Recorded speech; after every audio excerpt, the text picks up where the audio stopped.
Hello and welcome to the Executive Protection Lifestyle Podcast, Season 2. With your host, Byron Rodgers. This podcast is dedicated to the executive protection practitioner, the private security professional. In this podcast, we're going to talk about the mental, emotional, psychological, physiological fitness that goes into being an efficient and effective executive protection agent. Whether you're in law enforcement, whether you're a mom that's looking at how to protect her children, or a father that's focused on how to protect his family, I believe this podcast has something for all of you. We might even get into some tales from the crypts of true Hollywood stories from time to time. I'm doing this podcast because I feel the reality of this job is simple. If you really want to be good at executive protection, it's more than just a job. It really is a lifestyle. And those of you who've been in the game for any serious amount of time, you already know what I'm saying is true. So if that sounds interesting to you, enjoy the show. Out. Boom. Yo, what's going on, y'all? Byron Rodgers here for another episode of the Executive Protection Lifestyle Podcast. This one I'm extremely excited about because my main man, I got someone who's important to me, someone who has like really helped me developmentally with the game. My man, Charles Law, up in the house. How you doing, brother? Good, man. Appreciate it. Good. Yeah, man, it's good to have you here because I was like, this is one of the first dudes I tried to get to come on the podcast, but he's grinding. Like, he's one of the only people I know that you be moving like how I've been moving, like probably even worse, you know?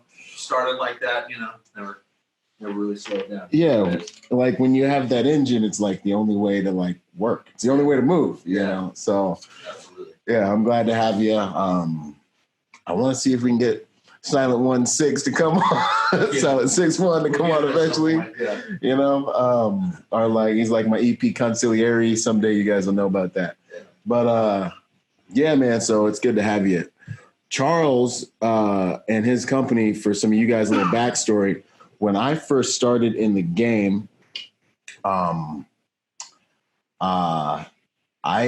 not when I first started in the game, this is when I was coming back from Florida. So I'd already done a lot of work, done a lot of overseas work, had a little bit of background, a little bit of experience. And then I left to Florida, worked the Florida circuit, and I was on my way back to Cali because you want to come back to Cali because ain't no place like Cali, you know?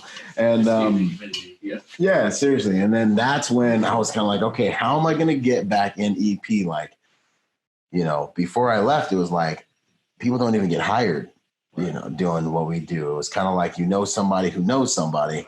And that's when you know what? Now it's all coming back to me because I met you guys at the Marine Corps Ball working a gig for Salient. That's right.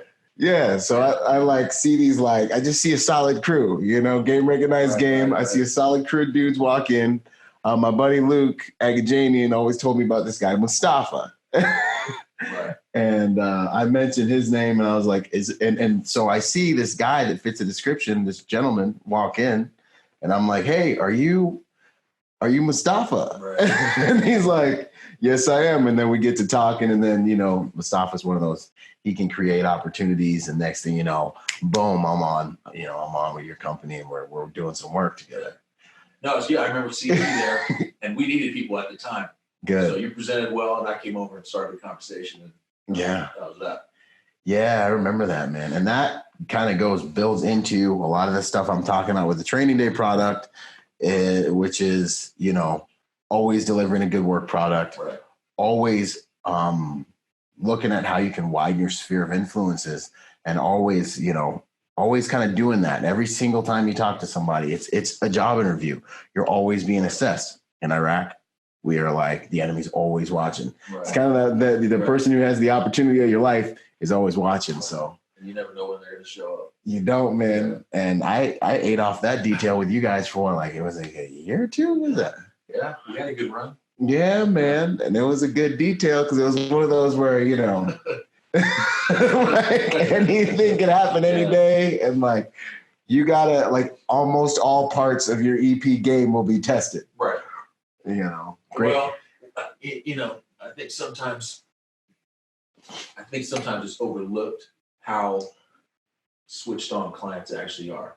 They may look like they're in the phone, Yes. They may look like they're busy with whoever they're talking to, but that was one of those clients that sees everything. Yeah. They could see through walls and hear you around the corner. You're either on your P's and Q's or it doesn't last long. Yeah, no, that's exactly right. And they can, you got to be able to articulate why you're doing what you're doing, and you need to have a decent, intelligent reason for it.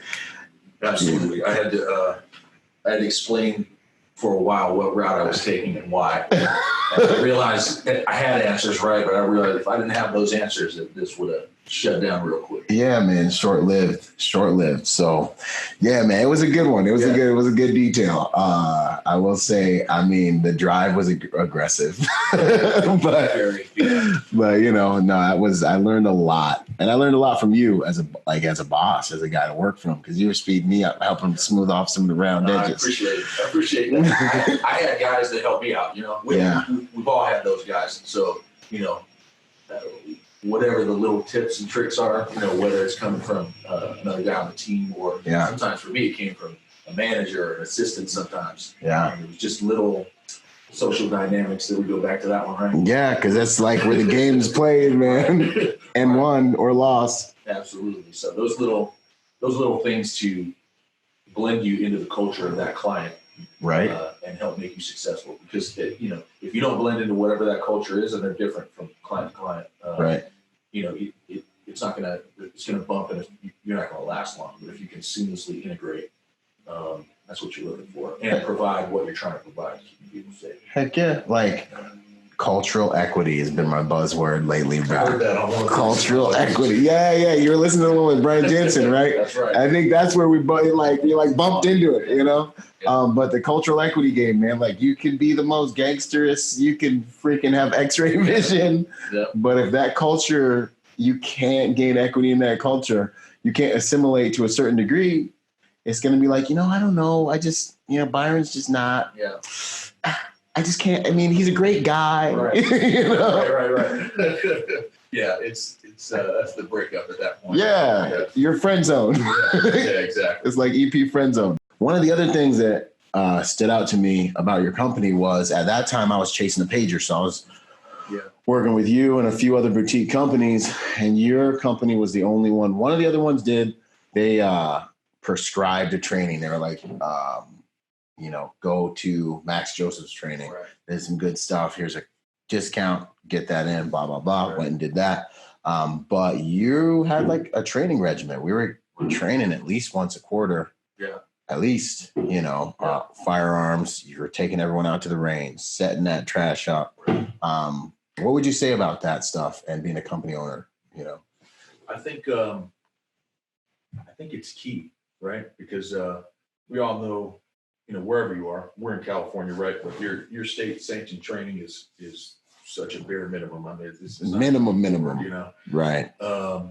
So I mean, even your CCW requals or what have you, and a lot of law enforcement doesn't have the budgets to get to the range as much as they really need to when you see some of the engagements that guys are getting into, right? 100%. So, and the other thing that's challenging about private sector EP is it's a box of chocolates, man. You never know what you're gonna get. We've all landed on that team where multiple different backgrounds, or no backgrounds, or having a background, or what have you, and you're like, wow, this is a broad spectrum of talent and know-how. Yeah, you gotta blend it. One of the most telling things to me was, I did a CQB course, and we had team guys, we had SF guys, we had a Delta guy. And there were a few different instructors and high speed dudes. Yeah, but it was a new team brought together. This whole group was a new bunch of guys to each other. Yeah, and watching those guys hash out what was going to be done before we went in and kicked the door, what have you, was interesting. In that, a little nerve-wracking. Yeah, everybody's got a way. Yeah, I mean, you can be that tip of the spear guy, but you guys have a way. Yeah. That guy does it how you did it in his unit. Muzzle up, muzzle down. There's a lot of differences. It could be some weirdness if it doesn't get figured out. Yeah, I remember talking to a mentor after that. And I said, "Yeah, this is why you got to train together. Yeah, because as high speed as all those guys are, you're not just going to throw them together with no training and have them go hit something. It's not going to happen.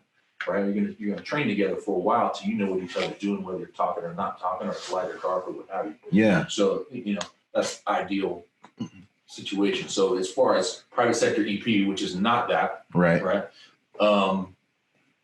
How do you get all these guys from these different backgrounds on the same page? So there's multiple different ways to do that. But one of the ways that we did was we would try to do it bi-monthly. It didn't always work out that way, depending on who was busy with what. Yeah. But at least monthly, and get out to the range and that you really get to see where guys are at. You really get to see, man. And that was so beautiful and scary about it. Right. But then also for that, like beyond even all that, like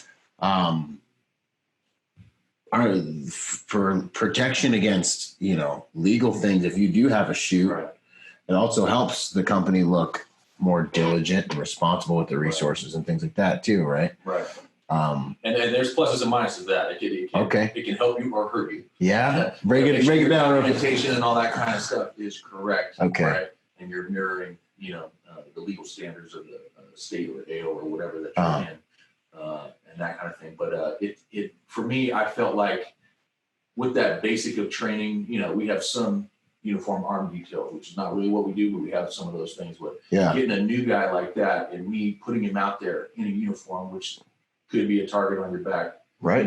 And armed, I didn't feel good about just going with the state minimum standard. I'm putting that guy in a position where you might have to earn it. Yeah, and the threat level is that's what's needed at that position. And if his skills aren't up to speed and he gets challenged and doesn't win that engagement, I'm going to feel some responsibility in that. Absolutely. So I'm big on our people and setting them up to succeed in multiple, whether it's career advancement or surviving engagement or what have you. So I was big on, let me take a little more responsibility for that. And I honestly, man, your company stood out that way because I remember there were multiple things. And even when I started moving up in the game and I was like, I got to do this, I got to take this, I got to da. You were always looking out for my best interest and doing what you could to help me succeed. And I never was worried about talking to you about some kind of like where I was going next, because it just, you understand the game. You had that. Right. I really appreciated that. That was good. That's good to hear. And you looked out for me. There was a couple spots where you were looking out for me, man. So, well, we all need that. How I look at it, I started doing this kind of stuff in 2000, and I had people that I loved working for, right? And I had people that I didn't like working for as much. Yeah. And a lot of it came down to character. And, what was that? One of your questions is, who are you at your core, right? Yeah. What is that guy about? Is he trying to help? Is he trying to help me achieve my goals? Yeah. Or am I just there to help him achieve his goals? Yeah. Right. And, all life and each other, I'm going to steal this word, symbiotic, right? Yes. Yeah. All a symbiotic relationship. It really is. And the more that you make it that, the right, more successful you can be in my experience. So 100%. I've always tried to, we onboard guys. I'm like, hey, what are your goals? And some guys' goals are, well, I'm a younger guy and I'm interested in this game, but I really want to get into law enforcement. Good. So how can I help you do that? Yeah. Some guys are interested in the military. I'll turn them on to whoever he needs to talk to get that information and decide if that's the right path for him. So, that the more successful that guy is, whether he stays with the company or not, if I can contribute to it, then I feel some value in that. I feel that's my greatest triumph, that I help somebody else achieve what they wanted to achieve, because I had people help me get where I'm at. So, right. I always appreciate that. No, that's huge, man. And that's rare to find in the industry. So you guys looking for a good company, look up law security investigations. Yeah. Got it. Law security investigations and LSI. LSI. Yeah, no, 100%, man. I mean, and not to beat a dead horse, but I don't know, man. I'd be going to these EP details and it's like a pickup game of basketball. And it's all right, cool. We're all gonna do this. I get it if you never train with any of those guys, right? But you got guys that you be on a detail with all the time. Who each other are, and to not go over everything is kind of normal, but I don't know if it should be normal. Yeah. No, I don't think it should be normal. Yeah. If we're serious about what we're doing. Yeah. And those internal dynamics of internal pressure in the team. Right? Yeah. Because somebody should be training that's not training. Him. Or maybe he's got great training, but he hadn't done anything in 5 years. Right. Easily. Yeah. Everything, it's not just software, you know what I mean? Yeah. Everything evolves pretty quickly, Yeah. We could go on and on about the dynamics that are changing in the industry and whatnot, but Like- even just like- with the social medias and whatnot, and Yeah. podcasts like this and the wealth of information out there, now there's no excuse. There's plenty of information and content, Exactly. Should you seek it all out? No, there's bad content out there, but Absolutely. you should find quality content and get your hands on it. And, I feel like I'm a student of the game. It never stops. Right. I'm always looking for the next course to take or next professional development I can do.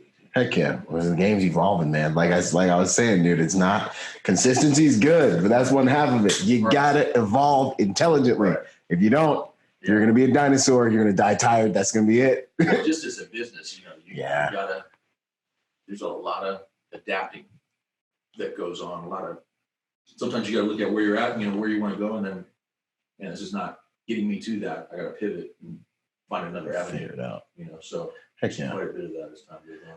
Heck yeah. And it was also, that training was a good way for you to meet new people. And because I brought some folks to that training that end up being able to just fall in. Yeah. That was beautiful. Yeah. Right. That's a good litmus test. You Absolutely. know what I'm saying? Yeah. Like, this dude can roll. And there has to be enough background to get there, right? Right. You don't want to learn the wrong thing. Yeah. But for me, that was a good opportunity for me to boil down safety, right? Like this. Yeah. Most people, you get on the range and you ask, what are the rules, and you pass them around. Most guys can't rattle them off, And I'm like, man, that's a basic. Yeah. To even be standing here. Yeah. Yeah. So does he understand safety? Does he observe it? Can he follow direction? Can he take direction? We've had some pretty high-speed shooters, whether it was competition or been Tactical. Yeah. That teaches you a lot about somebody. A lot of us have heard, whatever that instructor's teaching, you fall in line and do what you got to do. Yeah. It's tools for the toolbox. You take what works and, Bruce Lee it and dump the rest. Heck yeah. But for me, it was a good way to really get a feel for a guy in that setting. And, is he humble? Can he take direction? Yeah. Down and observe his safety and work in a team, and get along with the other guys. And, sometimes it's not even on the line, it's back, guys are punching mags or getting their gear together. Or Get a little comfortable. They start talking. Yeah, man. Dude doesn't help put the steel out. Yeah, they contributing to the day or not. Are they too cool for school? Yeah. No, it's good stuff, man. I love that. And for me, I'm like me and Luke. I'm always like trying to get dudes. Hey, dude, like let's go out and shoot. Right. And they're like, well, I got it. And I'm like, all right, cool. Yeah. There's a lot of guys out there that get their wings off and fly at 50 meters. You know what I mean? Yeah. You don't see them at the range a lot. You just don't. Yeah. And I wouldn't claim to be able to do that. Yeah, but no. Anyway, so that was a few things I remember real positive about working with you, working for you. So at your core, you touched on this, but who are you at your core? What'd you say? This is such a good question. It's right. You almost like sidestepped it a little. Question. Yeah. So I had an opportunity. You're not blindsiding me. I had an opportunity to think about that for a second. And for me, I've heard a couple of the other guys' answers, but for me is who did I help? Okay. Right? Who did I help? Who did I contribute to? At what level? And how many did I help out? Right. And that's a challenging question. Yeah. Right. Because you could, there's a lot of people out there. Mm-hmm. We've all had the sessions where we complained about something not being where it should be in the industry. Right. Right. So what did you do about it? So for me, at my core is just that guy, I'm a constant student of the game. How do I evolve and how do I get better? And then how do I help other people do the same thing?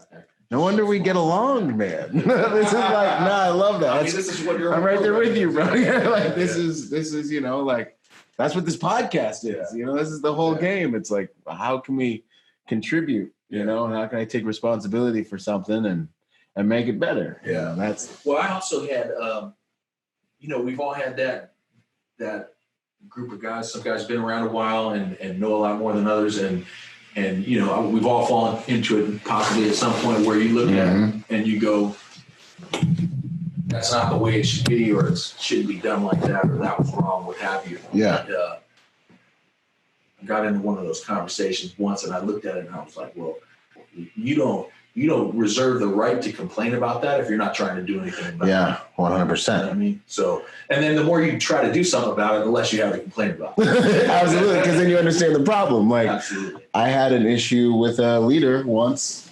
and on a team once, and everybody was like talking about him and everything. And I remember being like, okay, cool. Well, we're all gonna take turns doing his job. Yeah. You know, like, and so everyone on the team got a chance to do his job, and like by a couple events later, everyone just wanted him to do his job. And I was like, there you go. So why do you do this work, man? Why do you do what you do, brother? I've always been, you talk about protector by nature, right? Yeah. I've always had that. Listen to whoever, Gary Vee, whoever, right? Yeah, whoever you're into. Do what you're passionate about, right? Right. So for me, it was something I was passionate about, right? How do I handle, the threats of another person so they can stay productive and do what they need to do? How can I be resilient into myself and then help others do the same, right? How can I fill and flow?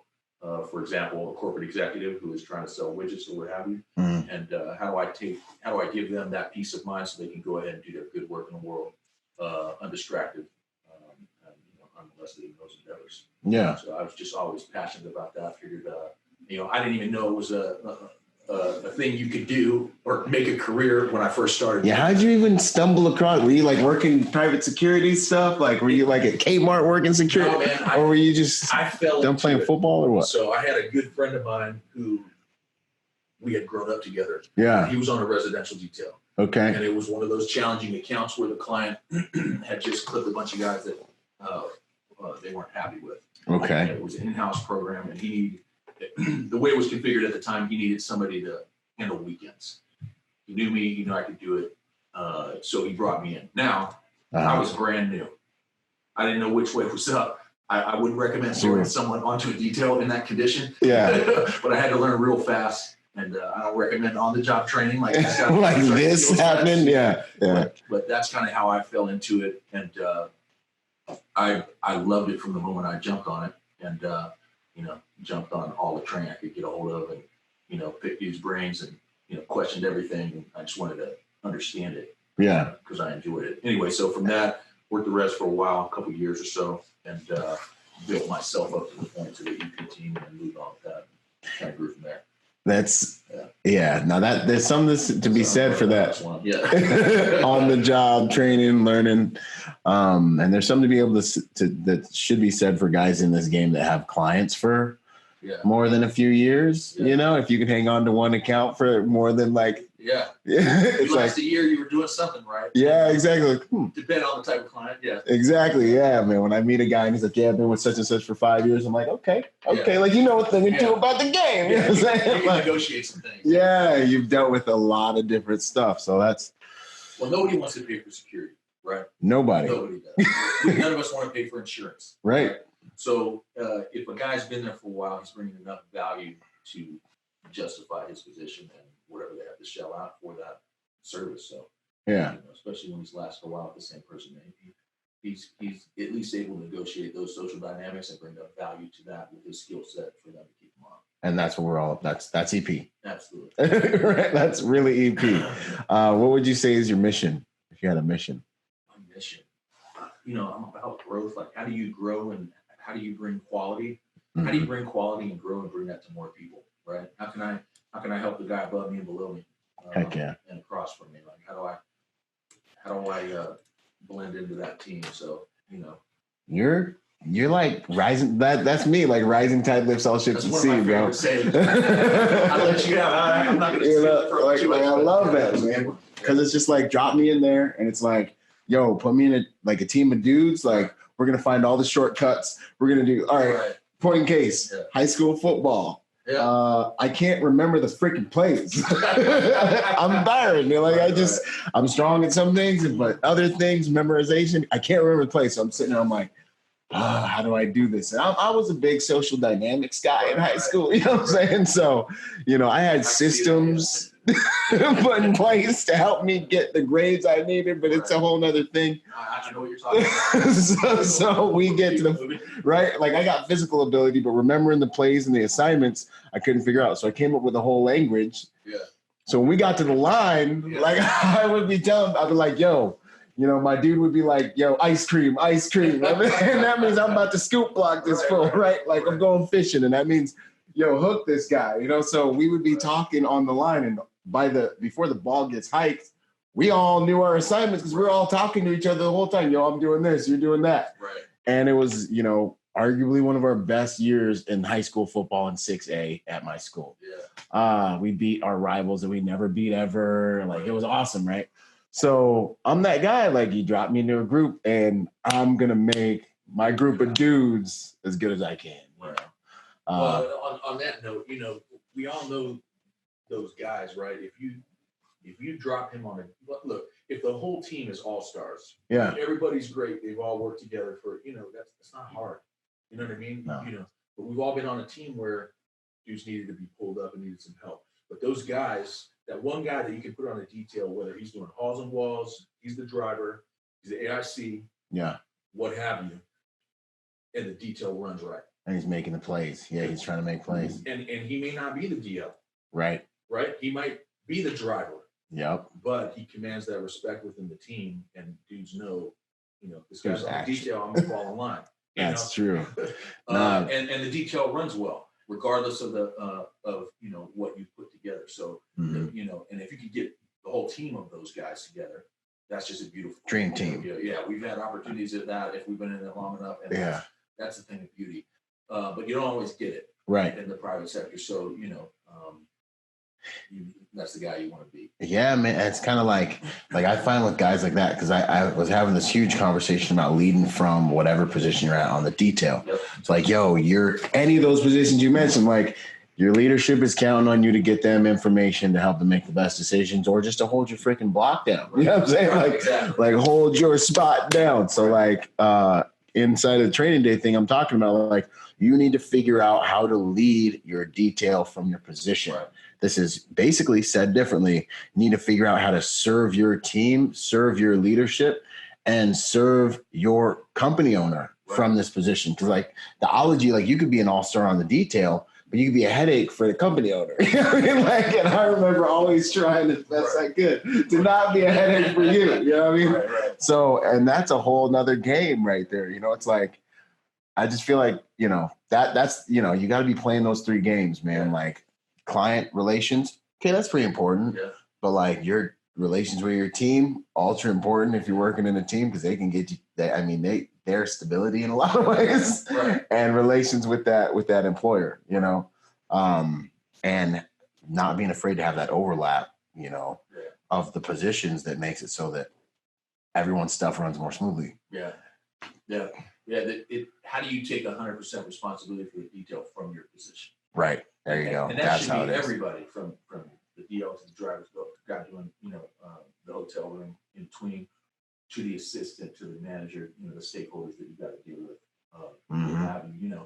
and good teams or good individuals think in that direction, right? How do I make sure that this comes off without a hitch from my position, right? And stay in your lane and don't step out of bounds too much. But a good example of that, I was on a detail and it was a vacation. There's nothing going on during the day. I had a new guy with us. So nothing going on is like fly ball central. Like either they're going to be just chilling, doing what they love, or it's going to be like, hey, you might not hear anything all day, right? Or you might have a full day. Exactly. Right? And we had decent notice from this client on that one, but it was one of those slow times. Yeah. And we'll the holes, you know what I mean? Do some advanced work, this, that, and the other. But we're sitting there. We had a new guy on the detail and pretty strong background in law enforcement. He sat at the table, a little small talk, and he was like, "Okay, man, give me a job." That's what he said to me, and he was dead ass serious. We were not going to sit around. I said, "Roger that." And we ended up, running some routes and doing some advances and that kind of thing. Okay. But that was one of the early ones that I was in charge of, and you can get super complacent on this detail. And this was a guy who was new to the detail, wasn't necessarily running it. And he was like, all right, give me a job. Basically, I'm going to lead from my position. Like, what are we doing to make sure things are smooth? Well, this is going to be smooth. That's it, right? Man. And I rogered up on the spot. Let's do it. And, we all got to work. And that's good. But yeah. So that was a good example for me of, just wherever you're at, make it happen. Yeah. Yo, hey, I hope y'all are writing that one down, yo. That is good. Going to your DL and being like, yo, put me to work. What needs to be done now? What holes need to be filled right now? Paul Howell's got a good book out, Leadership and Training for the Fight. Okay. One of his tags is look for work and solve problems. Right? I say that in CQB, right? Look for work and solve problems, but it applies across, what if you really think about whatever your goals are from wherever you're at, right? Literally. There's a lot to accomplish. I mean, if you're setting your goals where they should be, there's a lot to accomplish to get there, right? You already killed half your day or a third of it sleeping. Yes. If you're lucky, you kill a third. Yeah, right. But you kill it with sleep. You gotta pay attention to family. There's a lot of things that take time out of your day. Right. To sit around and do nothing or waste time or idle time or whatever. A lot of guys like to binge watch Netflix and stuff. I like to watch a show here and there, but right. There's too many podcasts to listen to. Right. There's too much training to do. Get them. There's too many relationships to build. That are important. Yeah. You gotta get somewhere and you only got to find out an amount of time, right? That's a non-renewable resource. Yes. You are not getting that time back. God's currency. Yeah. So what are you doing with it to get to whatever that goal may be? Right. And it's going to be hard enough anyway. Yeah. It's hard whether you do the work or not. Right. Yeah. Oh, man. I played ball all through school and I remember I hadn't worked out. Coach said something about, you lose if you haven't worked out for a week or whatever. Okay. And I remember I hadn't worked out for a while and things hurt. I'm young. Like your body starts to be like, what are we doing? But it hurt. Like I don't know, this and that. And the other. Yeah. And I was like, in my mind, it hurts to work out. But it hurts to not work out. Yeah, exactly. So might as well work out. Yeah. Get something out of it. Right. Yeah, the easy road generally becomes unbearably difficult in the end. Mm-hmm. It really just does. And you blink and your life's over. Yeah. And there's an amazing poem I can never remember, but I believe it's called Forever Useless. Okay. And it talks about how there are strong there are men in the corners of the world, basically making excuses for why they're not doing what they're doing, right, until finally they get up the courage to do it and they stand up and their youth is left them, their strength left them. They ain't got no time. And they sit back down realizing that they're going to be forever useless. And it just is so ruthless, bro. Anyways, y'all Google it, man. I'll try to maybe add it to the comments at the bottom. It hurts just even to think about it. Scary, man. Yeah. Oh, man, that's good stuff. Tactical background. Really, I'm an odd bird. I came into EP without law enforcement or military at that time. Uh-huh. And, on that detail I talked to you about, I was so hungry as a new guy that didn't have the background that some of the other guys had, that I just attacked. Like, you knew some training, I'm going to go do that training. Get down on it. I'm going to be poor, and rich in knowledge. Poor in money, rich in knowledge. Damn. I'm going to be that asset to the team. Mm-hmm. So I've got my hands on, all that private sector training I can get my hands on. I did a ton of that and kept it up every year. Mm-hmm. For a couple of years, I do a major course and sprinkle things in between. Mm-hmm. That was that. So I've also worked in some great teams. So it learned a lot from we kind of get a blend of all different backgrounds. Yeah. So learned a lot doing working with guys like that and networking to get into training that I wouldn't have access to. Yeah. That kind of thing. I dig it. Yeah. So no, that's and the student of the game thing, man. Like it's strong with you. Yeah. I'm saying? Like because you're like already we've been talking and there's like this thread of my dude is a studious learner, right. And I think we've maybe talked about this before. Like I am too, and I am always learning. And I hear some of these motivational dudes talk about confidence. You got to believe in yourself. And I'm like, you do. But I think the reason I'm so studious in the game is because I know my deficiency. You know what I mean? I gotta win through the accumulative score. I need to have, I have to compensate for these things. So I'm always trying to Right. And even for you, you were talking here as a civilian, you're like, yo, right. I don't got the background. Yeah. Like I don't have that military or law enforcement. And actually most of the top guys at the top of the game I'm finding don't have that. Yeah. You know, like Christian West don't got it. Elijah Shaw don't got it. Right. You know, Luke's over here talking about how he's gonna, you know, teach me how to shoot and he don't got it. You know, and then he does, right? Right. And he can competitively shoot. Yeah, right. And it's good. It's good, you know. So it's that's awesome, man. I respect that. No, it's good. So yeah, I had the opportunity to a lot of great training that wouldn't necessarily had. You know, I did some law enforcement work there as a reserve. Yeah. We're listed as part time. We were really reserved, so I had opportunity to work in that department for a long time. And we had some really outstanding individuals that took part in that. So learned a lot there. That built into other training, but that's where the network is so key. You know, if you are that guy that's genuinely trying to help the detail out, whatever you need help with, and other guys are strong in whatever it is, you know, you got this podcast thing down on social media, stuff, you know, and then you got other guys that are just shooters, you know. One was at the symposium, you know, you get access to that through your network. Your quality individual guys want to help you out, and then you can get into some great training, and then you know that sometimes you get into some great details. But you know, any training or anything that I've done, I was a little nervous about. Yeah, good. Like, ooh, I don't know if I'm gonna keep up with these boys. I'm gonna embarrass myself. You know what I mean? Yes. Or anybody else. I want to make sure I get this one right. But so you dry fire a little more. Bit, if I don't have a little bit of a feeling like that, then maybe I need to look at something a little more challenging. Yeah. No, that's real good. And it's okay to go in there and fail because it's training. Yeah. You know, was the saying, bleed in the dojo, you know? Yeah, man. On the battlefield. Yeah. So go get it in, fail forward fast, you know, learn what you need to learn, and you're just going to grow from it. Heck yeah. No, I couldn't agree with that more. That's the way we got to live our lives, man. That's the only way to live. So, and then now that I'm doing organizing some training things for some different details, man, I'm getting ideas even just while we're sitting there talking, man. So that's what's up. So as an employer, what do you look for when you're hiring guys? So we're going to break into a little bit more because, you know, I love the way you run your company. I love the type of people you have at your company. So like, you know, let's get out to the industry, a little bit of that stuff. For me, it's the first thing I look at is character. Like, you know, like your question, like I want to learn this guy. Who is he to his core? What is he interested in? What's he passionate about? Is he just trying to, you know, you'll get guys that want to just come kick their feet up. Yeah, I just want a weekend job. Tire kickers. Yeah, and I just want a weekend job, and I don't want to be bothered. And that kind of, we had a guy, you know, we run into things here and there. You know, going through to one of our corporate clients that you got to drive through the pass. Yeah, there's snow. We had a lot of rain around here, and if it's enough elevation, you're gonna get some snow and some ice. Yeah, so, you know, not long before the detail guys will call off. I can't make it, this and that. All right, man, no worries. I just Roger up. Yeah, right. And then I find somebody who's gonna make it. Okay. And that dude finds a solution. Yeah. Another route or something like that. That guy wants to work, right? So we solve the problem that way. But you know, what is his commitment to the detail, to the purpose, to the team, and who is he at his core, right? Because character will carry you through all, all the pitfalls of this industry, right? If you're a guy with good character, you should be able to interface pretty well with the client, interface well with your team, with your DL, what have you.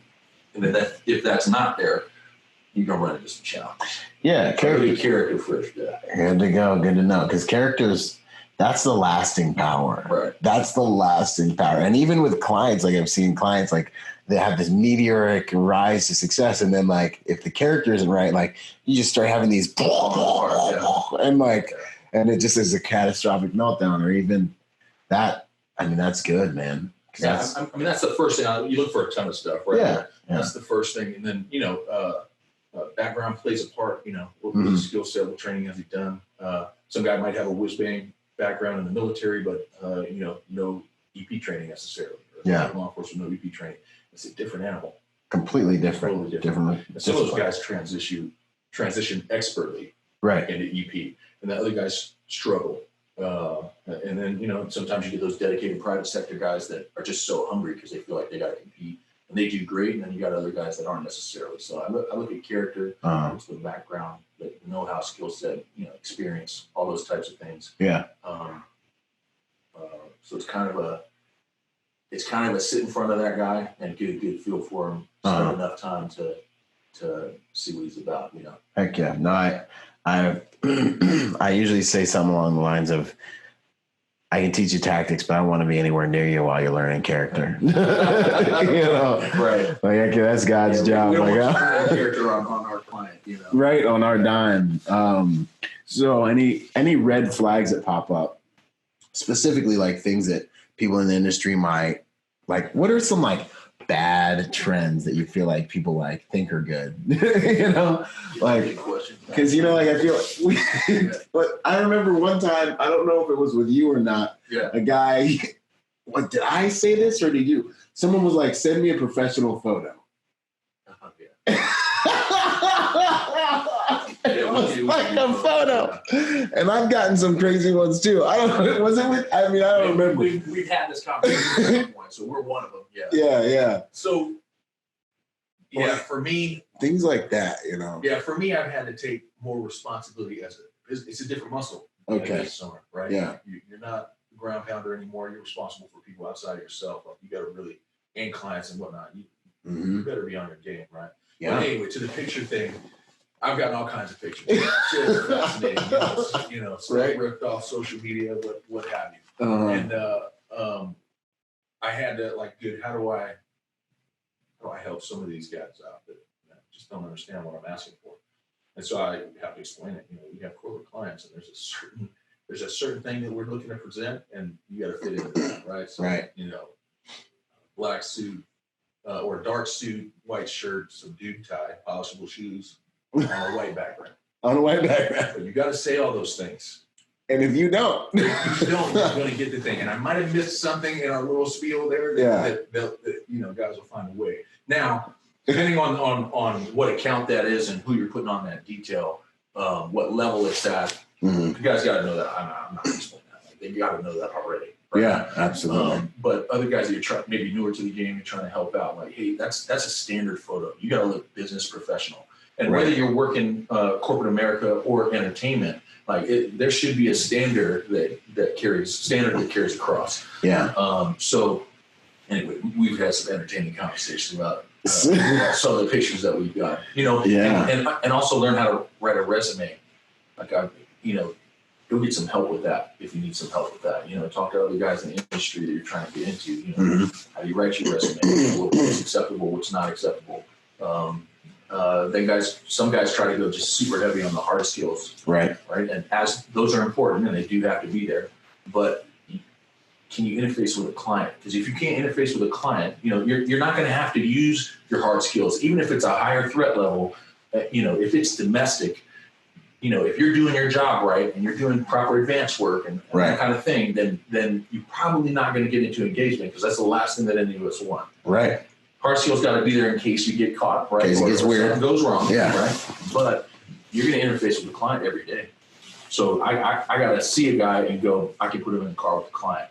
If I see a guy and I go, oh, I don't want to put him in the car. That's not the right guy. He's too cool for school, yeah. And it could be a multitude of different things. You know, some guys aren't terribly confident talking, right? You know, or will get in front of a client and knowing the position that the client holds, feel a little uneasy with that. Right. You got to be comfortable in that space. You got to be able to speak when spoken to. You got to know when not to talk, and you got to know when to talk and what to say and how to cut it off and be professional and what have you. But you know, they've got Toastmasters for talking in front of people and stuff like that. Like it's not all shooting classes, right? What courses can you take? Etiquette courses, like how do you dress? You know, I had a mentor of mine. He had the suit down to all the specifics. You know, I can't even think of them off the top of my head, but he was such a professional. He had the suit down to the cut of the shirt and the jacket, what have you, which is as it should be. You know, in a corporate environment. And you're going to a dinner or something like that, and you're that guy that has to sit down, you better be able to hold that space. Yeah. Man. Nah, there's so many good things you said in there. That was like even all the, no, that's good, dude. Even like with the Toastmasters and the looking at resumes and like, so I'm doing this thing where I've been kind of like mentoring some folks and I got the training day thing. So I'm trying to help people get in the industry and like, I literally like that Toastmasters thing's huge. And that's huge. It's one of the things that I suggest. Yeah. Because I find it's like going on a date. You know what I'm saying? Like when you're with your client, it's like you're dating someone else's wife. Without as much weirdness, it's like, it's not your client. Yeah. You work for a company. So you're going on a date with someone or an account that doesn't necessarily belong to you. Right. So you better represent your boy, your friendship, that relationship with the utmost respect. Right. And then it's like, it's that you kind of got to get used to that kind of like, it could be uncomfortable weirdness of, you know what I mean? Like being with somebody that, it's this interesting relationship that you only have. Well, it's an intimate relationship in this respect. If you are the guy, sometimes, you're that guy, you're the one guy with that client for a duration. Mm-hmm. You're in the car every day. You know what I mean? You're in the meetings. You're in close proximity all the time. So it's intimate in that respect. Right? You got to know when to talk and when not to talk. There's just basic interpersonal etiquette skills that you got to have. And you're not going to work with every client. I've had guys way overqualified clients. I don't like it. Yep. And I couldn't get an answer. And there's nothing. Yeah. It's one of the most unfair industries. Yeah. You're like, this was my guy. Like, this was my next 5 years guy for you. Yeah, they're like, nah, dude, we're plan on. Like, they won't even tell you that. Yeah. This is my top of the roster. And the guy didn't do anything wrong. It was just didn't fit that culture or gel with that client. And it just didn't gel, But, I've had clients look at a guy. Nope. Literally. Just eyeballing. Yeah. Pulling up at the venue like, this guy's not going to work. Snap, just looked at the guy. And just decided that's that. And, some things you can defend as an employer, sometimes some things you can't, and the culture fit's got to happen. But, I've had clients question me on, why are we going this way? Right. We could go right or we could go left. Yeah. Every way I go is going to get us there. Right. And I just had an answer. I said, well, we're going this way because the traffic's a little heavier on the other side. I figured based on the time we have, I'll get you there a few minutes early. But that's all I had to say. Okay, no problem. Or didn't even answer me, I think. Client didn't even answer me. You just kept on doing it and you're like, well, I'm still driving and I'm still. And that happened for a while. Yeah. Like months for a while. I had to answer the question. And it could have been the client just going, hey, does this dude know what he's doing? Uh-huh. Does he have a method and a purpose? And has he locked this on? And he thought this through. I was a younger guy in the game. Uh-huh. And I look young now, so I look like a kid. So I extra had to be on my game. Right? Yeah. So I got questioned a lot, but I always, what's one of the rules, right? Always have an answer. Always. Have an answer. The only acceptable answer is I don't know. I'll find out. I will get you an answer. Yeah. So anyway, those are some of the things. Yeah. I go on to, I just saw my. No, I'm right there with you. That's why we kicking it. If there was like a message that you would like to get out to agents in the field, any advice to guys trying to come up in the game, what would you say? Get a mentor. Find a mentor. And do as much training as you can get your hands on. Work your network. And for me, I was very successful in that I found a couple. I kind of landed on a couple of good mentors. Yeah. And, they gave me all the P's and Q's, how to dress, how to speak, when to talk, when not to, what training to do. Mm-hmm. Your mentor, if he's your mentor, he's been in the game a while. Yeah. He's seen a few things. He should know what he's doing and what worked for him, and he can download that to you. So huge. Yeah. So who can you link up with? Who is where you want to be, and download that info and execute. Put the work. 100%. Now, also something else that we talk about in the class is like this whole finding a mentor thing is huge. There's a digital space. There's a digital component now. Right. So I have people reach out. Have back in the day. Right? Yeah. It was like face-to-face everything, So now when it comes, you're talking about network, and this is gigantic. You're talking about how it can get you opportunities to train that you wouldn't have. Same with me. Like a lot of these reviews I'm doing, that's all like relationship stuff that's even got me in that position. Your network does turn out to be your net worth, I feel like. I agree. I think everything, positive things and negative things come in and out of your life through relationships. It's like, it's a real thing, So I couldn't agree with that more, man. That and learning now to work that network in a digital age is becoming more and more, maybe not a key to success, but it's a component that can supercharge, I feel like, someone's growth, their visibility, access, you know, like, because you're trying to come up in the EP game. You're not trying to get a hold of a celebrity. Right. You're trying to get a hold of a dude who's got a good position probably in the industry. You've been like maybe reading some of the stuff you've been reposting or writing on LinkedIn. And like, maybe if you can make it worth his while for whatever reasons to give you some access and some insight, it can help you go to the next level. Right. That whole find a mentor thing's huge, man. Yeah. And what are you doing when you come into the industry as an individual? You're branding yourself. Right. You're representing your brand. Yes. Right, while you represent the brand that pays you, right? Yes. So you work for XYZ company, you better represent them well, but you're always representing you well. 100%. That company will lead into a job with another company. Yes. And another company, and then maybe you want to build your own thing at some point. You know, whatever you want to get into, someone's always watching. Always watching. So you really got to represent, you know, all the time. Yes. And that network game, you know, a lot of guys like to go, you know, I'm going to go to the Whiz-Bang shooting force, or I'm going to go do this training for these hard skills because I want to get my driving down or whatever That is incredibly vital, and nothing I'm going to say takes away from that purpose. But the network of those training events is probably almost more valuable. You got to have the skills that you're learning. Yes. But the network may be more valuable. For example, we know a guy did some training, and he landed on an outstanding corporate detail. Yeah, Kevin. We can talk about him because he's been on the show way earlier than most guys ever land on a good opportunity. 100%. Right? A lot of guys are doing halls and walls a lot longer than he did, and he did his share of that. Yeah, he did some work for us that was. No, he cut his teeth. I remember after a while because I sent them to you guys, and I was sitting there and I was like, "Dang, did I just mess up Kevin's life?" No, he was a challenge, right? But that's one of those that a lot of us got early on that were humblers. Yes. You know, this is not. This is really what the game is. Yeah. If you can't do halls and walls, you can have trouble breaking in. You're not going to go right to the client. Nah, you ain't going to just be a Jedi, Kevin. Right away. Right. So it's because you're following your sword, you'll die. Right. We know that. Right, but that networking is what got in there. Mm-hmm. So for me, the network was huge, and in my networking through some of these training events is where I found mentors. This is true. But guys see you. Can you follow direction? Can you execute? You know, can you look, learn, assimilate the information, and execute? And implement. Yeah. Yeah, because that's what this job is. That's what any job is, really. Can you do those things? They'll see it through the training.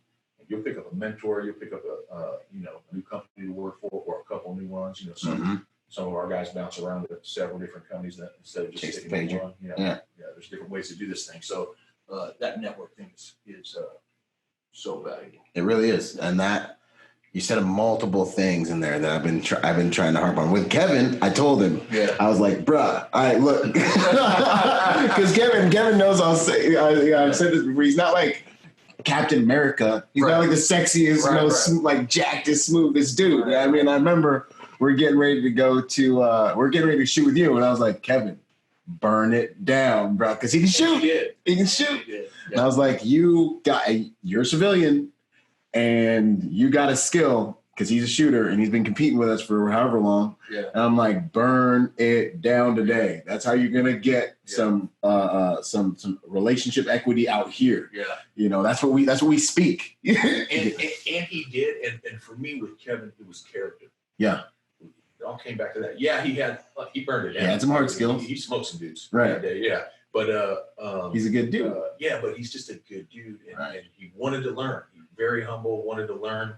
Hey, what do I need to do? This, that, and the other thing. So, and he'll come through for you. Like if you need something, he will come to your house. Yeah. And he's coming to my house to help me fix my guns. You know what I mean? Like he'll show up early and help me. You know. Yeah. And if the detail's not sexy, I'll say this for him. If the detail's not sexy, but it's one of those clients that doesn't want the new face, and they want you to ride that thing out. Yeah. You got to ride out the tough halls and walls type thing for over a year. And build your name. And he came through hard on that one. Yeah, man. And then he took off after that. Yeah, he really did. He cut his teeth and then boom. But he was willing to do the work. And he was willing to do the work, and it's that good dude credit. Yeah. It's that good dude credit. Like, because when you're making a call or when someone's making a call for you because you were a good dude for them, it's like, yo, is he a good dude? He's like, no, this guy's a good dude. Right. Boom, the deal's done. Yeah, absolutely. The deal's done. And how many jobs do you get because they called that one person and it was going to go one way or the other? Yep. And then you gave the right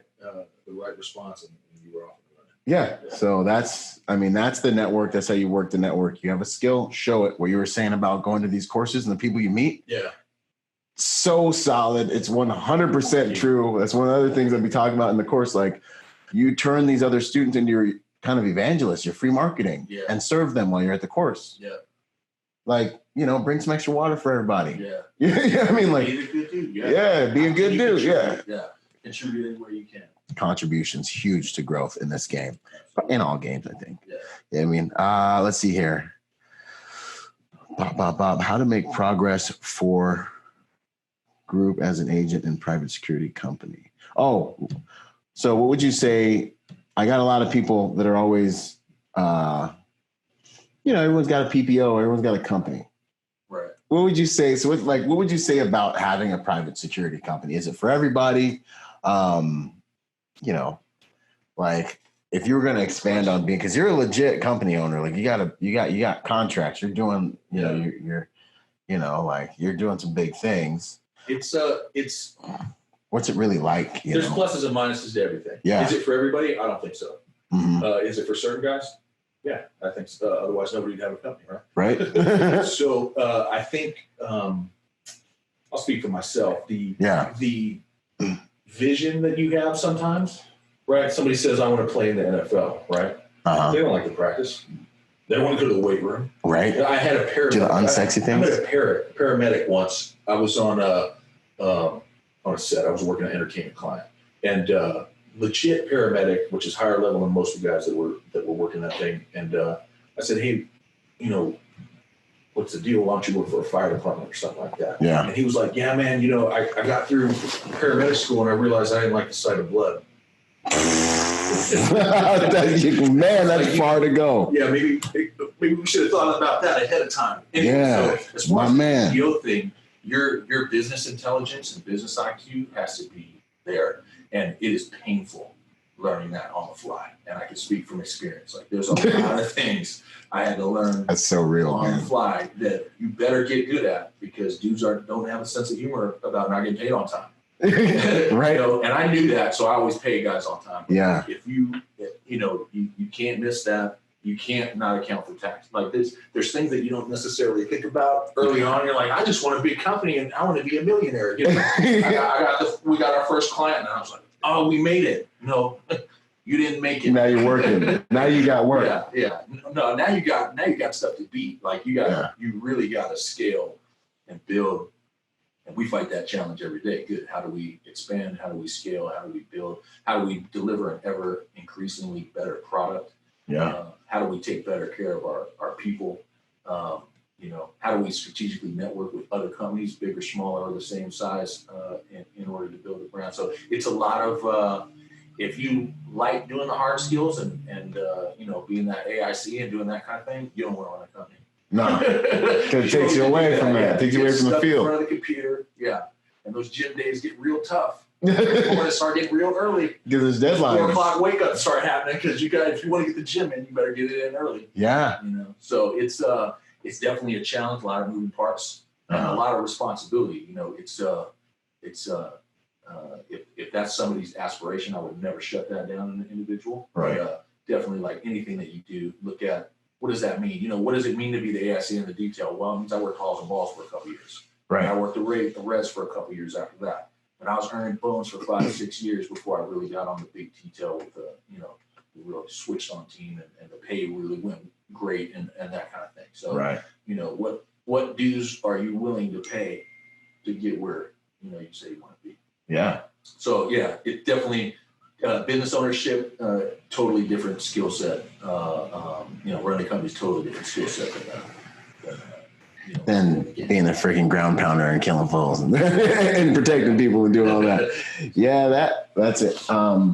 Kind of same thing here, man, because I still am like in that owner operator role a lot. But I'm just sitting here looking at this admin and logistics component, and I'm just like, man, this is real. You know, I'm just like building systems as quick as I can, as best as I can, to like keep it off of me as best as I can, you know. And it's just like, man, I see all these hard chargers out, all these dudes out here, they're like gangsters acting like they want their DL, and I'm like, their company. Yeah. I'm like, I get it, you know, and you know, even for me, so there's just sometimes where I'm kind of like, maybe I'm just going to do the consulting thing. You know what I'm saying? Because I like doing that. I had mentors tell me, you know, you're a better man than me. I would never do that. Right. You know, especially, you know, when you're smaller, building, you know, first starting out is just your HR, man. Your personnel management. There's things you can and can't do. Right. Based on HR. And, you know, when you're a guy used to working on the ground, and being real, being honest. Yeah, exactly. And saying, hey, dude, this is the way it is with a few expletives. Right. Yeah. You can't deal with your employees like that. Right. Yeah. So there's different things you got to learn. You know, everything's a learnable skill set. I just say, you know, be realistic about what your expectations are. Some of the interview questions, you know, what are your expectations? Yeah. For this account that you're interviewing for. And some guys are like, wow, right around the client, you know, go to the events and this and that and the other thing. We're interviewing for a residential position. You know? Yeah. But that'll tell you a lot based on the guy's expectations. Yeah. What are some good questions you hear EP dudes ask? I don't know, during an interview, like back at you. Like, so if you're talking with a guy, you got a gig, you're hitting him up. Like, what do you want to hear him ask you back to where you're like, okay, this dude switched on, like this guy's got it? Yeah, that's a good question. For me, if there's any, you know, I'm thinking in my mind. Contribution questions. Okay. Right. What do you need? If dude asks me what I need, it's like a breath of fresh air. It's like cold. It's like a drink of cold. Yeah, that's true. It never happens, right? Yeah. If he starts interviewing me, right? What are you building? What are you trying to do? Tell me a little bit about the company culture. They should have done a little research ahead of time so they have an idea. Yeah. Right. What's the company culture? You know, how can I fit in that? How can I contribute to you and what you're trying to create? That's super strong. That's super. Right? Yeah. Yeah, I was just thinking. I was like, put this in parts that I'm going to get called. That's potent. But you know, I always appreciated that guy, like that guy in the detail. Hey man, give me a job. Yeah. What can I do? What can I do to make this thing work? Yeah. Find work. Yeah. That principle carries over into everything. Like even when I'm talking with my teams at faith-based organizations, like even when we're in Iraq, it's like something happens, find work. Right. Where are the gaps? Yeah. Where are we uncovered? What's going to be happen next? I mean, like, how are we going to get the ambulance here? Yeah. How are we going to get, like, how are we going to find work? I need you guys to start finding work. Yeah. Look for work, solve problems. And, you know how it is when you're on a movement with a principal and in a team, you know, it is a very dynamic environment. I don't care if the threat's there or not there. If it's just super smooth and nothing bad happens, period, it's very dynamic, right? Yeah, it's still moving. It's so fluid, man. Yeah, from point A, so you leave that house. Different immediate action than once we debust the vehicle, right? Yeah. And I get to a point of no return. That's a whole new game. Immediate action at that point. So yeah. Are you looking at the ins and outs, while you're watching the hands and profiling and doing all that kind of thing? Like, so guys that are constant calculators, right? Like we talked about thinking ahead, thinking the next move. Yeah, the Rain Man thing where you see all the math problems behind the guy's head. Yeah. The guys that are thinking like that, forward thinking, right? The guys that are thinking ahead. I was on a detail once and one of the guys got reprimanded for something, and he goes, "Yeah, I don't know why. I'm just thinking ahead." But he was doing the right thing, right? Yeah. The wrong assistant got a hold of him. Oh, okay. How do you think those 10 steps ahead? Because then you have what you need, right. Basic stuff. I got water in the car. Because, what happens? I got an umbrella. Little things, yeah. Because it never rains till it rains right now, son. Your clients getting wet. Yeah, bro. Yeah. Yeah, so those forward thinkers are big. Gold, yeah. That's solid. Any questions that show that you're thinking ahead? You're there to serve. You're there to contribute. Right. And you want to understand their culture, their way of doing things. That's what's up. And here, one more thing to tag on that is, is who's going the extra mile. All right. Because everybody can show up at 9 and leave at 5. Yeah. Right. Or try to get out a little bit early. Okay. Right. But who's the guy that ran his routes ahead of time? Right. Who's doing that? Who's the guy that did the walkthrough the day before and then does another one that day? That day. Yeah. You don't always have time for all those things. But who's utilizing his time efficiently to do the extra work and then staying late to make sure and waiting to make sure that the client is buttoned up. Yeah, you just buttoned him up. No way to be. Like, yeah, exactly. This one likes to pop out on occasion. Yeah, right. Or get that one-off call like, hey, is anyone still? Can someone give me Exactly. Yeah, man. No, we're still here, sir, man. That's good stuff. That's good. That's from the game right there, y'all. That's straight from the game right there. If you were gonna sum up executive protection with a definition, what would you say it really is? Like, what is executive protection? What is it like? What is it? What does it consist of? Really, I would say it's preparing for all contingencies, right? Being able to look at, assess the landscape, understand what you're doing and why, and account for all the contingencies and put things in place for that. That's a fantastic definition because you know what? Like, it doesn't matter if it's security related half the time. Right. If you're there, standing there, and the client's got a problem. Yeah. You're getting the Rubik's Cube, homie. It's those customer service things. Right. A lot, we talk about it here and there. I don't touch bags, this and that, other thing. Well, depending on the account you're on, you're either going to touch bags or you're not going to be on. Yeah. And the private sector is different from State Department, government type stuff where, like, you're a specialist. Right. Private sector, you wear the wrong shirt, you find a new job. Right. And there are times where on the detail threat level, what have you, maybe you should be touching bags on this one.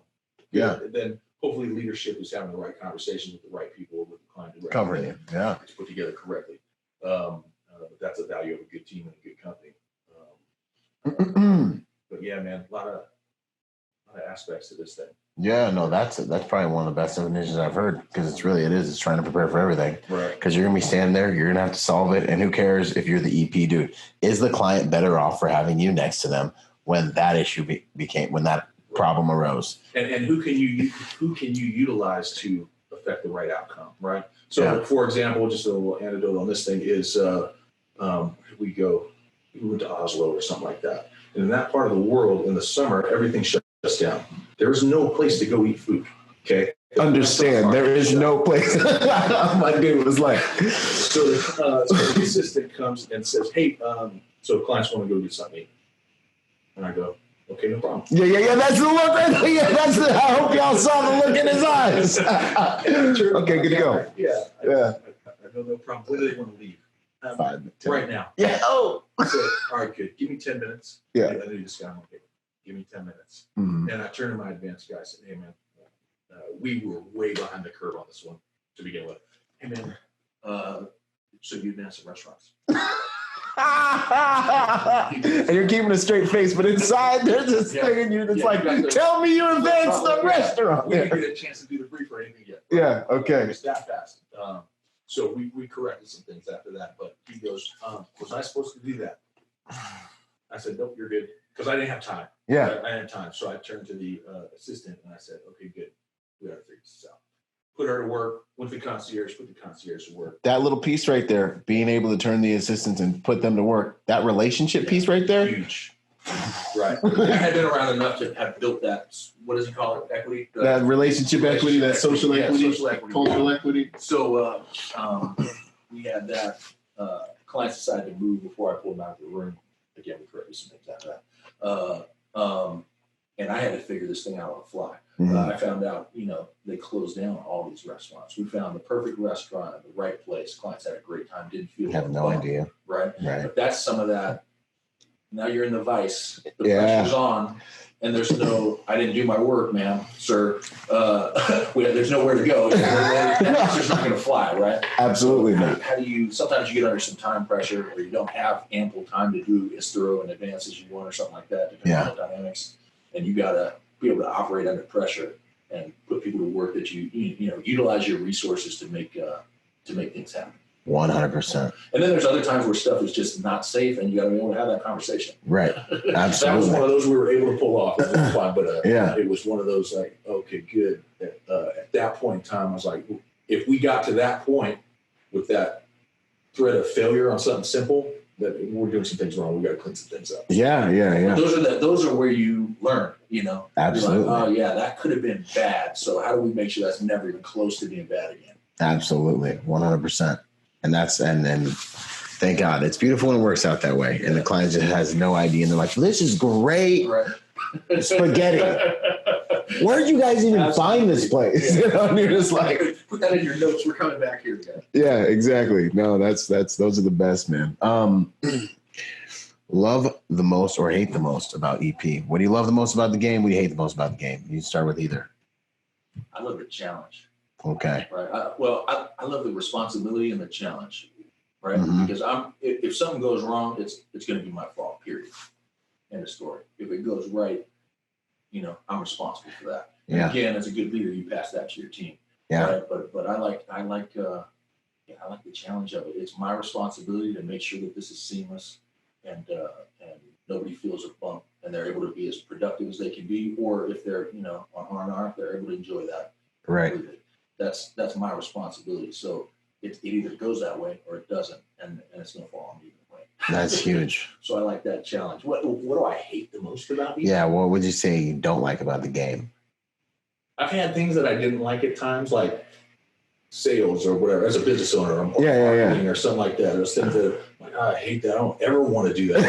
This is not me. Like, I don't want to do it. Yeah. I'm not built to do admin, or that kind of thing. And I've had to learn to find the good in it. And like, hey, well, if you want to get to that goal, it's like, well, I might have to stand on the walls for that. Or if I want to get to that goal, I might have to do some admin here and there. Yeah. I might have to write a report. Yeah. I might have to put a budget together, and be able to sell the budget or what have you. Yep. So I've had to learn to change my mindset, right? And say, I love that. It's beautiful, right? Yeah. You're in the gym and it hurts and it's horrible. And you got more to do. Like, this is where I live. I love this place. Yes. Right? Like Goggins, maniac. Maniac. He goes so far beyond most people's pain thresholds, but his mindset is there. I love this. I live for this. I'm not happy with something in this pain place, right? Mm-hmm. So you got to look good. How do I change that mindset in order to get to the goal? That's good. Yeah. No, that 100% is that resilience that you have to have. And man, that's like the best answer, man. Cause I'm the same way, bro. Like not cause I'm the same way, but because it's the healthiest way to approach any of it. You know what I mean? Like we are our heaven and we are our own hells. You know what I'm saying? So it's like when you find something you don't like, it's a target indicator. Right. You're either exposing a weakness that you have. Right. You're probably exposing a weakness that you have, and your brain's going into overdrive in protection strategy and trying to help you find justifications for not liking it and then not doing it. Right. And then you get stuck, But if you've unlocked this little, I always say, find the purpose in the process, unlock your potential. Yeah. But if you find that little, this is what it takes to get what I want, and you can leverage that trash right there, you become this person, and it's the same stinking principle in every area of life, So what do successful people do, right? Those of us that study successful people, they attack the weaknesses, right? You have to. They do a self-assessment. They're like, all right, I'm pretty strong over here, but over here, that's not good, right? They attack that, on the range. For me, I'm pretty good on the trigger if I got to get on it, right? But my transition is not great, right? Well, guess what we're doing tomorrow? We're doing all transitions. Yeah. My reloads are weak because we haven't been on it enough. Let's get that fixed. Yeah. Right? Whatever you want to go to, I don't like sales. Good. Let me dive into some sales books. Let me go do some training. Let me get after that. Right? Man, and the the entrepreneurial game is just. You just learn to not fear things after a while. You know what I mean? You've taught yourself so many things after playing that game for a minute. It's just like, all right, well, you know what? Today I'm going to write some code on my own website. Right. And then, I'm going to learn some marketing tomorrow. And then it's required. Do you want the result or not? Well, but that's how you learn, right? Right. You face it, you confront it, let me get my hands on this thing and see what it really looks like. Mm-hmm. And sometimes as a business owner, you outsource a piece of something. Heck accounting or whatever. Yeah. But I'm not good at that. I don't have enough time in the day for that. But let me learn enough about it to make a good decision on a strategic partner. Right. That's perfect. Exactly. So I'm not getting like robbed. Exactly. Yeah. Let me be really good at my core skills. I had a medic tell me that. Yeah. Delta buddy of mine. He said, hey man, he said, when I did my EMT training, he said, I realized I didn't know anything about medicine. He said, I don't know shit. Yeah. And he said, and I said, okay, good. I was at that point, I'm trying to elevate and that kind of thing. What I need to do, he said, look, man, just get real good at one thing. Just be awesome at trauma. Just be great at trauma. Sector, one component. Because we all look at, especially those of us that want to accomplish a lot, we can put so much on our table, we just overwhelm and want to go to sleep, Yeah. So now you got to prioritize. Get paralyzed. And task stack and get, I'm going to do A first and B second and C third. And I'm going to kill A. That's going to be completely done before I go to B.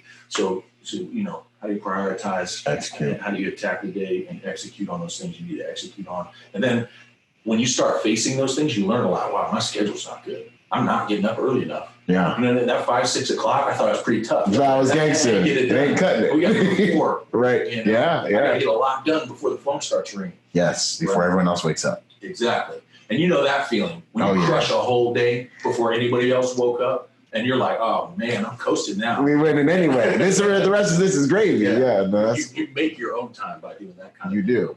But you find when you start facing things that are uncomfortable and that you're not good at,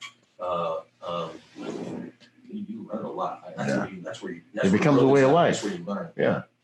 Because your orientation to trouble is completely different than the average humans. That's what Matt said. It used to be uncomfortable. Exactly. It's like, this is what we do. Right now, and you figure it out. Yeah. Or this is painful in the gym, or or I just got burned down by Byron at the conference. No, that's the game, dude. That's how you evolve. Right. Hardest lesson you've learned in the field. Hardest thing you've like a time in the game where you didn't hit the mark, and you're like, Hardest lesson you learned. I need to make sure next time I have this dialed in. For me, that may have been the one I told you a little earlier. But for me, the hardest and most rewarding lesson for me was early on. I had been with a client for years. Yeah. One of those first clients. And everything was good. Built a social equity. I was fine. And then, things started to not go well. A couple of guys above me got removed. Wasn't even necessarily correct as far as what I saw. Oh, man. And then I got removed. Wow. Right. And I was like, wow, man, that was fair. I thought, This is not legit. Right? No, this is business. Yeah. I'm big on finding what I did wrong. Yeah. No, you are. You've been talking about responsibility the last 2 hours. Right. And I was just like, no, that's a legit unfair thing. But what it taught me is I was like, oh, I can sacrifice all this time and do all the traveling, right? And sacrifice all that time with family and whatnot and think I'm special. Yes. I'm flavor of the month. Get them. Right. And then just get assassinated. Just cold. Like, hey, don't let him bleed on the carpet. don't let him bleed on the carpet while you just roll the thing up and get him out of here. Thank you. So, I'll have more Cheerios. I had an emotional reaction. That was not fair. That hurt me. Yeah. That hurt my feelings, right? So for me, I had the realization, we're all providing service, right? Business. And nobody wants to pay for insurance, right? And sometimes people will pay for insurance that don't necessarily need that level or what have you. Yes. Right? So, and I didn't negotiate some things correctly. There were definitely things that I did wrong, right? But it wasn't a lack of performance or something like that. It was just one of them days, man. Yeah, it's one of them things. It's how it went down. Yeah, so I realized, I can sacrifice all these things. I better be in love with the game on this thing and not worry about what happens, right? So at that point, I was like, good. If I can go home and look in the mirror and say, I did a bang-up job, that person was completely safe in my charge, everything was good to go on my side, and they decide they don't like me and they want to cancel me, roger that. I did what I came to do. Yeah. You know what I mean? So it kind of hardened me in that respect, like this, because you can ride the wave in EP. You're the flavor of the It'll kill you. Yeah, you kill it. And you are done tomorrow. Fall from glory and the next day. It's a long fall. It can be that you screwed up. Yeah. But it also can be that you just didn't fit into the culture or whatever. Golly, man. Yeah. So that was a hard lesson. Yes. Because it was like, and then I started second guessing. I'm not an emotional guy. Yeah. Am I good? Yeah. What am I worried about? Well, because you can put your heart and soul into this trash, and your relationship with your client can be like, it's like weird. Like it can become like a familial type of relationship. Right. Like you really care. It gets intimate in that. It can be very intimate, and you have to, y'all need to listen to this, because if you can't, you have to keep the right perspective on that. Right. Understand that it is business. Right. This is my interpretation of what you're saying. Yeah, go ahead. Let it be, man, and this is kind of one of the things I think grounds me a lot, is let it be, you're doing the job, for the client. You're doing the job, for your employer.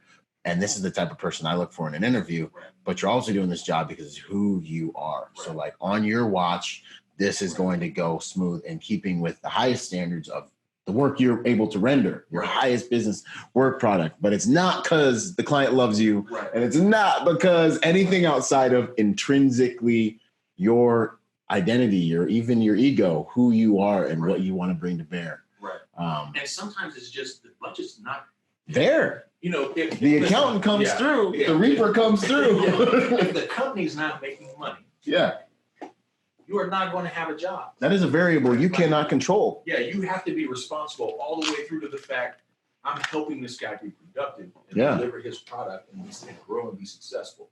Right? That's how you got to look at it. And your job isn't in the production of the software, right? Right.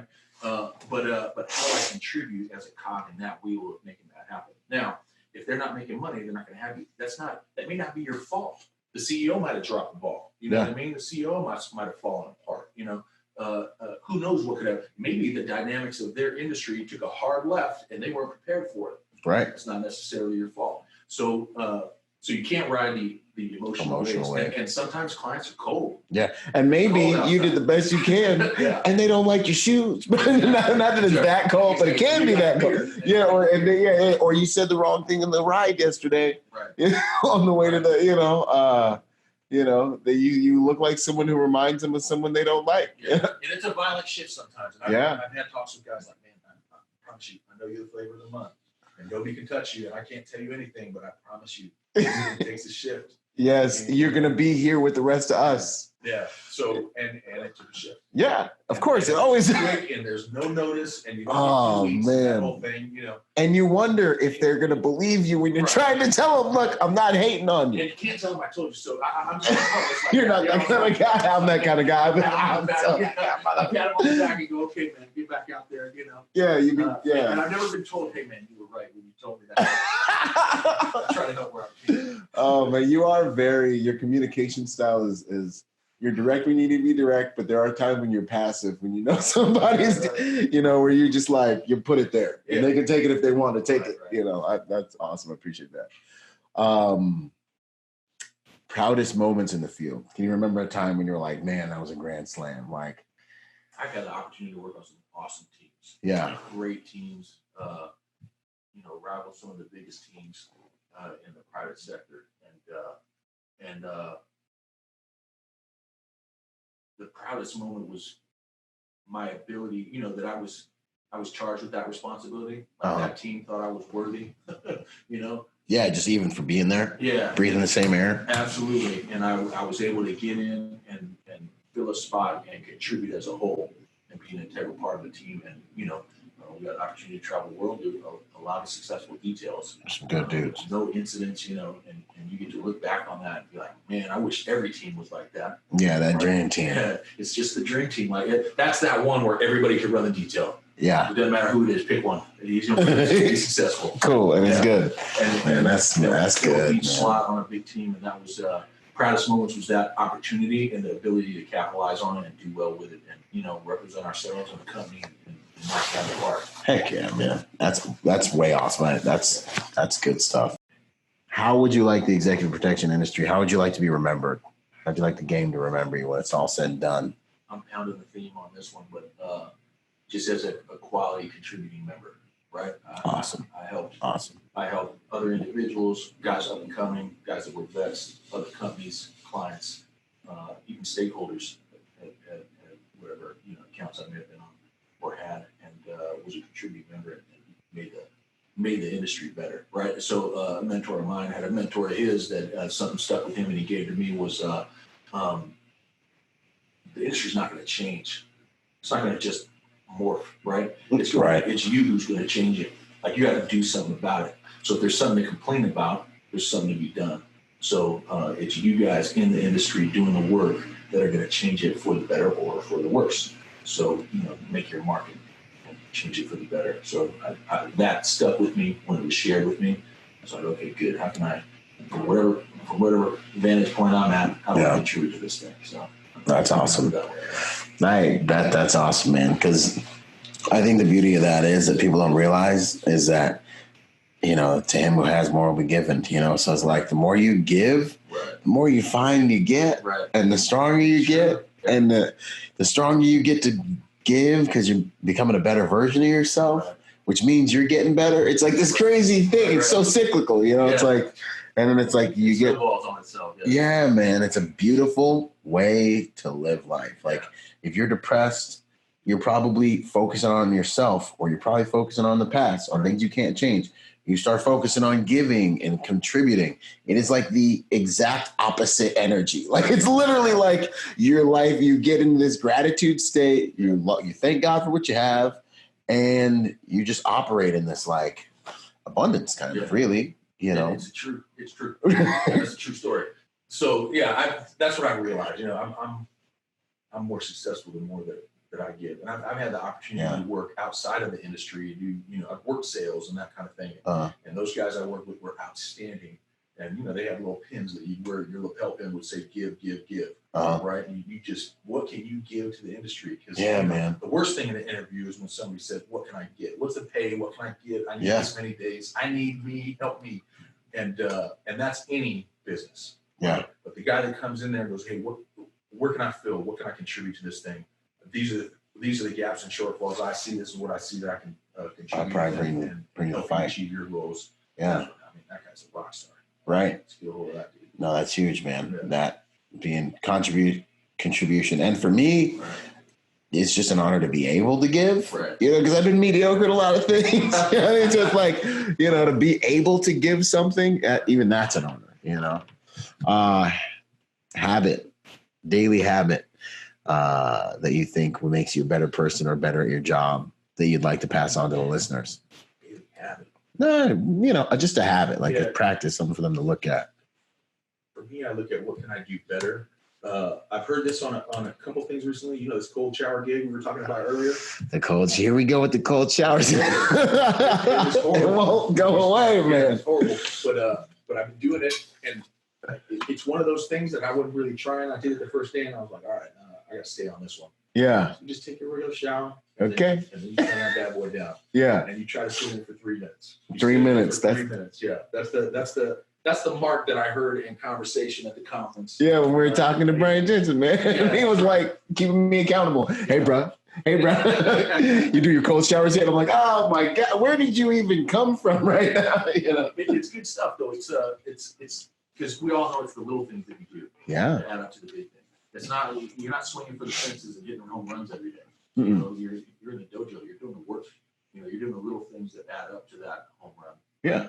How many shots does George say he missed for the one that he makes at the buzzer? Like, man, I missed the bundle. But he's out there taking the shot. So what are those little things that you're doing in training or learning or what have you that are going to build up to that moment with the client or the company where you get on that team or you win the contract or what have you. You get that accumulative score. Yeah. And I think with the cold water thing, it's like when people are like, we're looking at different ways to do cardio. And it's like, why are you still run? Right. It's like, because I hate running.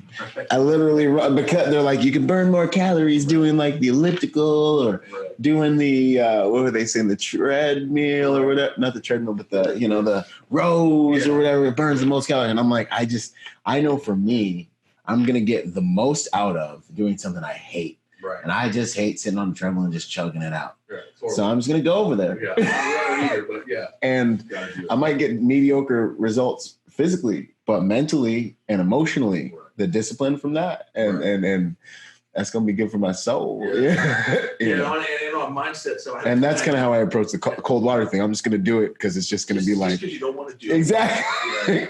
I had a client that was a runner. Yeah. And he was running with one of his buddies, and they're going to do 5 miles. So they get to 5 miles, he goes, hey, man, let's do 6. Like, all right. Oh, boy. That's how it starts. His buddy starts talking smack, right? Yeah. All right, we're going to do another one. And he goes, listen. At one point, he goes, listen, I'm going to keep running until you quit or I die. That was his client's mindset, right? Yeah. He meant it. Yeah. Right? So he got to something like 12 miles. Oh, golly. These guys, Yeah, but he was like, hey, man, either you're going to quit or I'm going to die. Yeah. But yeah, it's mindset stuff that mindset. you contribute to that. Like there's a lot of aspects of each person individually. How do you contribute to each aspect? Mm-hmm. It's the little things like a cold shower in the morning or doing the gym you don't want to, or, whatever it is. No, that's good, man. Because, yeah, like, until you find your discipline, you ain't going to have nothing. Favorite quote, mantra, saying? I like this one because there's so many good ones, man. Yeah, there really are. For me recently, it's attributed to Aristotle. Excellence is a habit, right? We are what we repeatedly do. Yes. So excellence is a habit. Well, it's not a task; it's a habit. I'm killing the quote right now. Yeah, I'm trying to remember it. Excellence being a habit. So for me, I look at every day. I look at what can I do better. What can I do better? Recently, I'm like, good. How do I configure this schedule a little bit better so I can be more productive throughout the day? But that lends to that, right? What are your habits every day? Like, what do you do when you first wake up? What do you spend your first hour on? Are you tied up in your emails and your Instagram and stuff and letting the day dictate you, or are you dictating what you're going to get done that day? So I'm always looking at those types of things, and we all want to excel. Everybody wants to be an excellent in whatever that they do. So how do you put those habits together and execute on those to make that happen? And that's the whole entire game. It's the entire game. We are what we repeatedly do. Excellence then is not an act, but a habit. That's it. No, the thing about this question. I dumb stuff down. No, me too. Roger that. Let's get after it. Not me too. This question's funny because you have your favorite quote, but when you get asked this question, with a little bit of like some cameras on, no one can remember. There's so many good ones. I got notes in my phone with just quote after quote that I'll from wherever. No, absolutely. No, that's how I live my life too, man. What would you say? And then the last question, man, your company, what are you guys up to? Where do we find you, these days, man? We're hustling. So we're at lawsecurityinc.com, at Law Security Inc. on Instagram. Okay. On LinkedIn, there's Law Security and Investigations Inc. So that's where we're at. We're we do a broad range of things. We do corporate office security, residential security. We got executive protection teams running. We do some uniform security for schools, churches, synagogues, and banks. So we've got a lot of those accounts running. We're looking at how do we ever increase the quality of our product to our existing clients, and then how do we expand the company and continue to do that? Help everybody that we touch from the ground up, whether it be employees, office staff, what have you, guys working the details, career advancement up to DLs and project manager, what have you, and how do we help our clients achieve their goals? Yeah.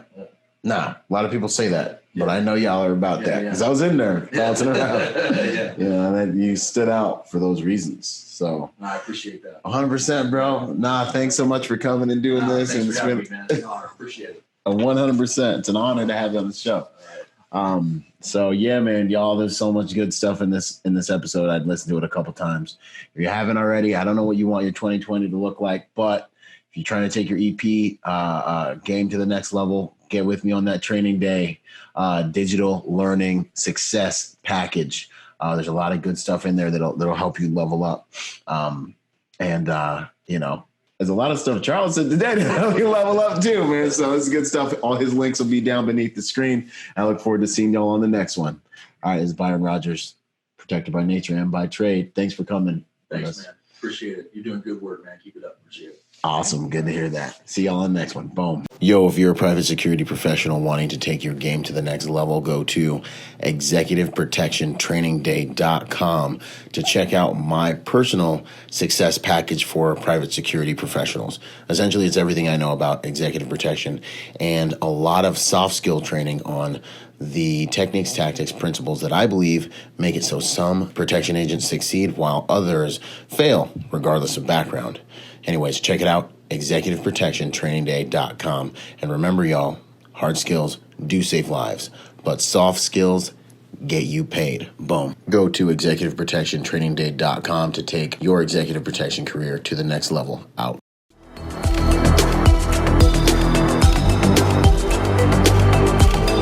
Boom. And to support this podcast, go to executiveprotectionlifestyle.com and contribute to our Patreon account. That Patreon account is what helps me make this podcast possible, contributing to this brand, what we're doing here, making it so that I can bring better guests on, making it so that we can plan more events and just expand the contribution to the private security industry, and also to making America a safer place by teaching people how to protect themselves and the mindset behind that, the lifestyle behind that.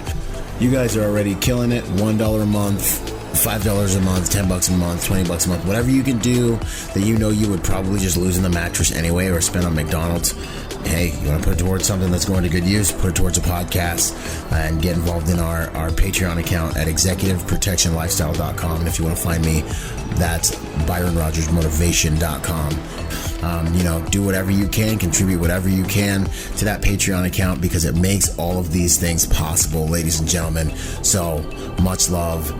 Thank you, thank you, thank you, and thank you for making those contributions. You guys rock. We're already doing amazing there, and it's just because of you guys. So thanks once again for those contributions. Boom. I hope you guys enjoyed that episode of Executive Protection Lifestyle Podcast. This whole entire thing actually just started off as a Facebook group that blew up and is one of the fastest growing, if not the fastest growing, executive protection Facebook group online. So if you haven't joined the Facebook group, join the Facebook group. Follow us on Instagram and check us out at executiveprotectionlifestyle.com. If you want to find me, that's ByronRodgersMotivation.com, and I'm on all the social media platforms, Instagram, Twitter, Facebook as well. So until the next podcast, y'all, stay sharp out there. And as I say it, one mind, many weapons. Talk soon. Out.